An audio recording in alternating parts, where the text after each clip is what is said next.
So my name is SUSANA Hancock, and I work in climate policy, focusing on the Arctic and trying to communicate what's going on around the world in terms of disasters, water security, storms, fires, and how that relates to what we see happening in the Arctic, an area that is melting rapidly, warmer than the rest of the world.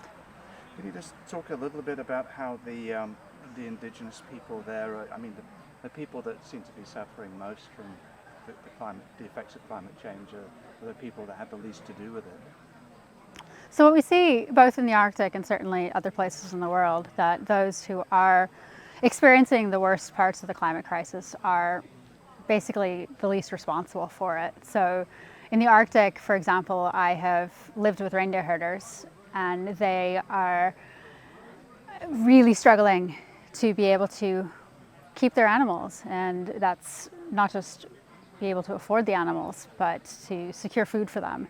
So for example, with increased rain and change in precipitation patterns, so increased rain in the winter, maybe there isn't ice, maybe there isn't the snow, so they're not able to make the migrations that they normally would make.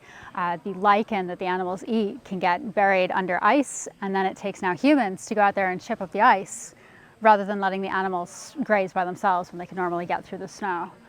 And we have all sorts of issues of getting to grazing grounds and predation, the animals that have been killed in freak storms or drowned in rivers that they should otherwise be able to cross.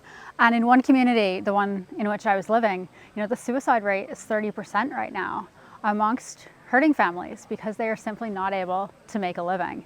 And yet this is a crisis that they're on the receiving end of it. They're not the ones driving the emissions. They're not the ones that are directly responsible for what they're experiencing. Can you talk about, we've just had the Inflation Reduction Act, and going back into the Paris Accord, but carbon reduction, it just isn't going to cut it. We need to be looking towards. Sorry, that sounds like I'm making a statement for you. Can you just talk about how it really seems that climate restoration really is essential, I guess, if we're going to survive?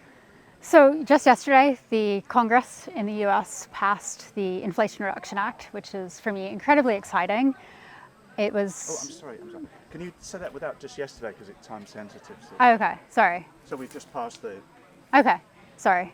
So one thing that's really exciting for me is that the Congress in the US has just passed the Inflation Reduction Act. So incredibly excited about that. And it does have a huge climate component to the degree that it's the largest climate act that the US has ever really passed. That said, it really only goes so far, and it's a scant percentage of what we need.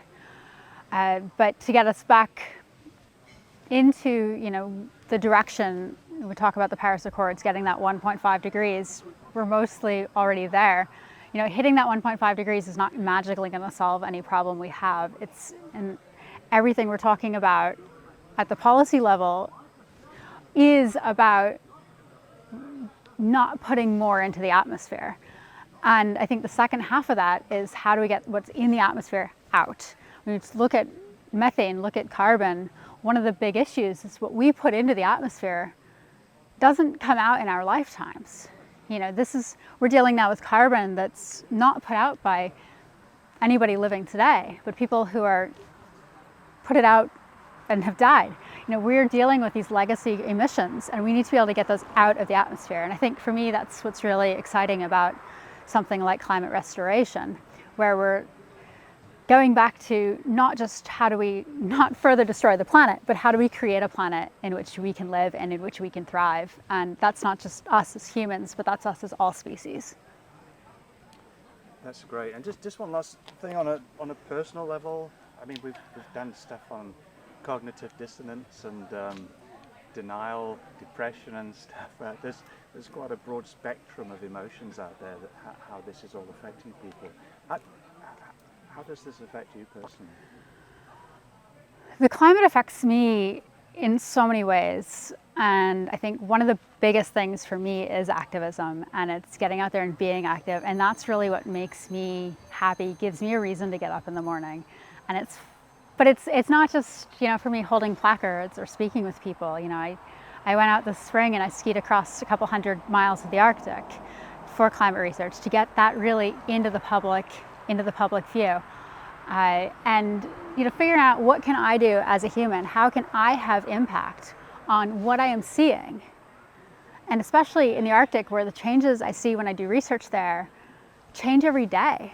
I'm seeing changes that the satellites haven't picked up on yet.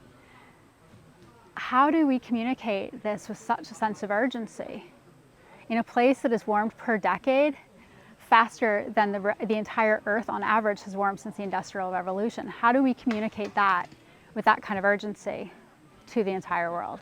So that's really what gives me hope, is just being in there and doing that. And also being in the mix with the policymakers. I've gotten myself into working with the IPCC and really understanding a lot of the science, understanding what's working. Why is climate restoration not a bigger part of the picture yet? Understanding why that is, where can we fit it in? So that's what's really given me hope and kept me from falling into the depths of despair that I have also certainly been in.